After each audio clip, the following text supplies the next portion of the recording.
One of the biggest achievements in Call of Dragons is actually unlocking tier 5 troops, right? And finally, I can say we managed to do that, but there is also one big but whenever it's about the future of your account, right? Some people lose their motivations, some people doesn't really understand what to do next, right? Because I can understand them because it's not that easy to achieve tier 5 troops, especially if you are not a big spender. It always takes some time, right? So in today's video we are going to discuss the next steps for your account whenever you're gonna accomplish your tier 5 troops. And actually I'm in the same situation right now. I finally got my tier 5 troops, and now I will share my thoughts what you should do next, and maybe you're gonna take my advice and use it in a proper way, right?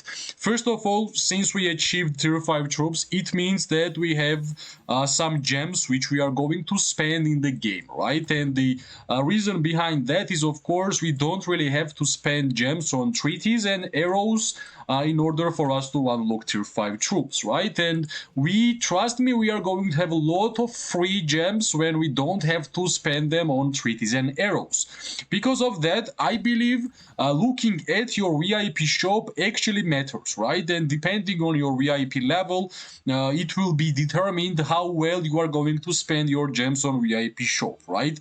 Of course, as I mentioned, when you start the game, level 8 is mandatory. After that, I was never advising you to put gems on VIP shop, but sometimes the case is different, right?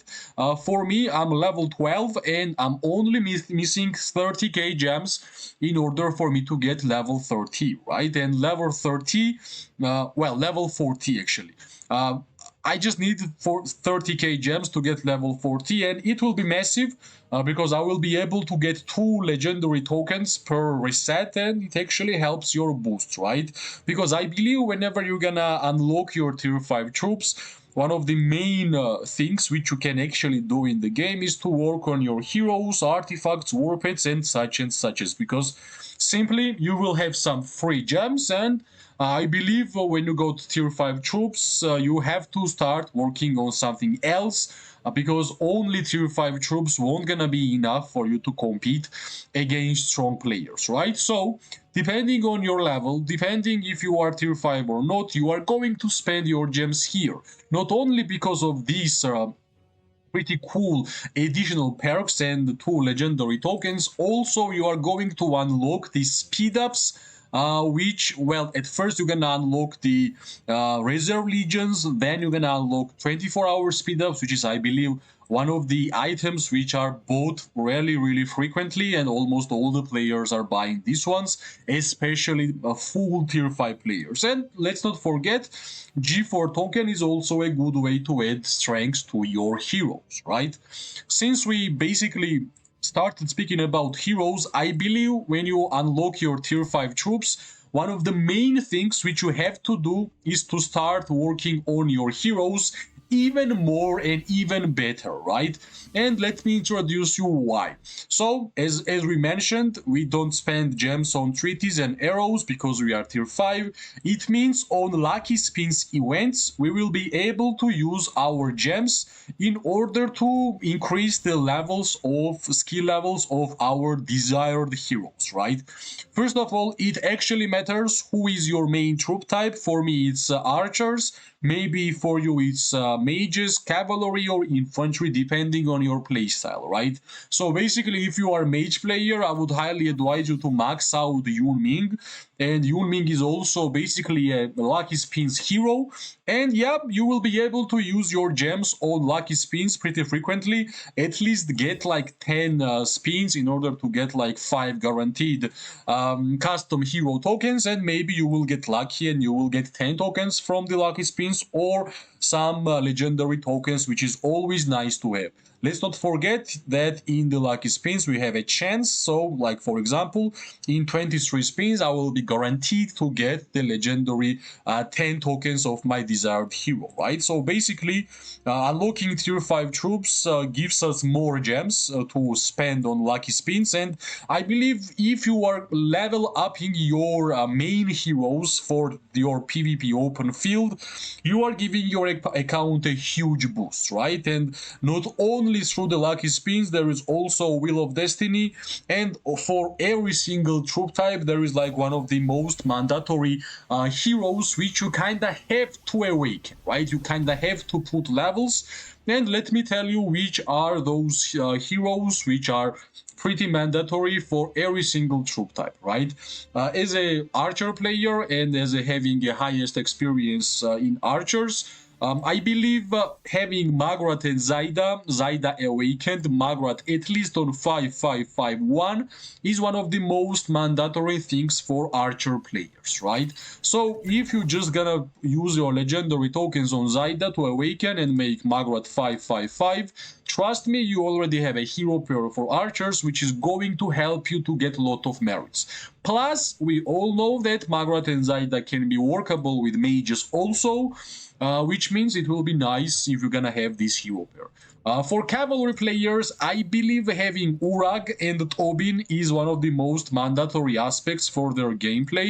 Urag, because I believe Urag is having highest amount of damage out of all the cavalry heroes, and Tobin for his tankiness.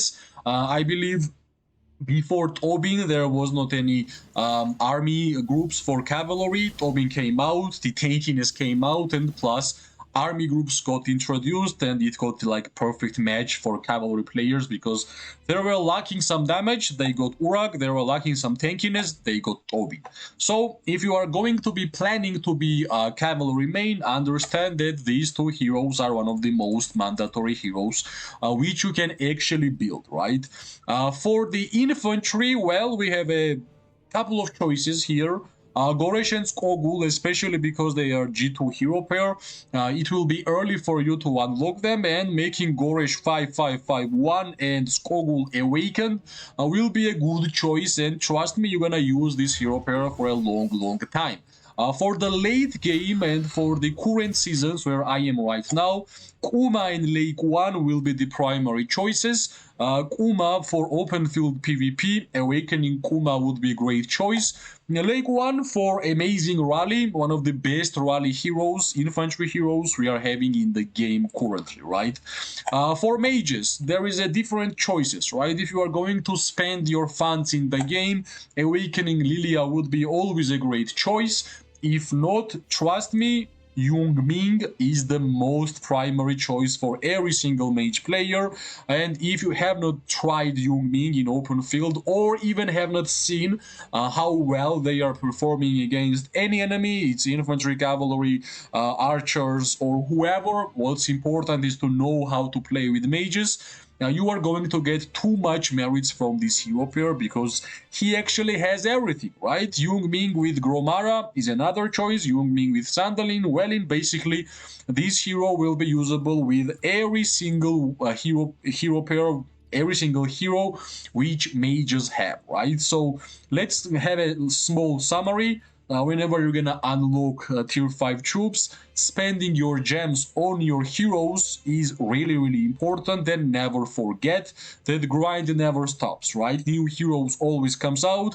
It doesn't really mean that new heroes will be always better than the old ones, but here I am. I'm gonna share my experience of more than 900 days, and hopefully it will be good for you guys to build the accounts and have a good PvP open field account, which basically means that you are playing Call of Dragons, because Call of Dragons has the best PvP open field gameplay out of any kingdom builder game, right? So we spoke about VIP store. I said about heroes, how important it is to keep leveling up them and keep adding levels. And next one, which I believe is the most random thing, which it's really hard to put your attention and put your thoughts around artifacts in Call of Dragons, because the way you are getting those artifacts is basically random, right? You have to be lucky, plus you have to have a lot of gems. But since we are not spending gems on treaties and arrows, you can use your gems, and those gems which are free to use to upgrade levels on some important artifacts for your account, and keep making them stronger, right? Because just unlocking artifact doesn't really stop it there. You kind of have to level up your primary artifacts, and after that maybe exemplar wish is the choice for you, and you're gonna slowly get the red artifacts in the game, right? So basically, not every single artifact you should upgrade and try to max out. I believe there is a couple of really important ones, and I can say for archers, like Guarded Crossbow is the perfect archer artifact. I believe if you are archer main, you want to have Guarded Crossbow, right? I remember how many months I tried to unlock this artifact, and suddenly the artifact anniversary came, and I basically chose from the chest to get the Guarded Crossbow, and that's how I unlocked it, right? Guarded Crossbow is another choice, which is the mandatory. I believe Spiritbone Torque is also mandatory. I believe New Mage Artifact, which I don't have, is also mandatory because it deals a lot of damage. Mirage Orb is a great artifact because it actually deals huge amount of damage. So after tier 5, you have decisions to make. Either you're going for heroes, either you're going for artifacts, but if you are going for both at the same time, I don't believe you're gonna have enough gems to satisfy the needs of those two features of the game, right? So yeah, heroes and artifacts are, yeah, artifacts are even harder because of the randomness it actually has, right? And yeah, war pets, as I said, it's like a third heroes in Call of Dragons. If you are not taking your attention towards war pets, you are missing out a lot of damage and a lot of things which will help you in open field. So making your war pets 3-star talent skills is one of the most mandatory things which you want to have, right? Basically, if you are tier 5 player and you are still running with 2-star main talents on your war pets, you are going to get destroyed against strong players, right? So you're gonna have more time when you don't have attention towards tier 5. So please just get your war pets every single day. You're gonna catch those war pets. Sometimes you will get lucky, sometimes you won't gonna get lucky, but at the end of the day, you are working on your war pets, and at some point you're gonna make them 3-star, which will increase your damage. Especially as an archer player, I can say that difference is huge behind the 2-star main talents and 3-star main talents, right? So basically, this is these three main features which you can give your attention whenever you unlocked your tier 5 troops. And I believe like my account is in a state where I should be thinking about and talking about these aspects. For me, I chose to go for heroes at first. I want to max out a couple of heroes, and also I'm waiting for new archers. Then I will take my attention towards the artifacts, and well, for the war pets, I have been giving attention to war pets since the day one, and I'm really glad that I made the correct choice, right? So this is like small motivation talk, also sharing my thoughts and sharing my ideas how I'm gonna progress my account. And also I can say that since I unlocked my tier 5 troops, before tier 5, when I was tier 4, I had 4 million merits. After tier 5, in 2 weeks I got this amount of merits, and I'm really happy because the amount of free hits and the tankiness we got after just unlocking tier 5, that's super amazing, right? Also, we are pretty close to units defeated and units healed, which is pretty big stuff for me. I have been playing this game mainly as a tier 4, and I'm really surprised how I managed to get such a kinda even traits throughout my gameplay, and hoping, I believe next KVK I will be make it even, and it will be a pretty nice achievement also.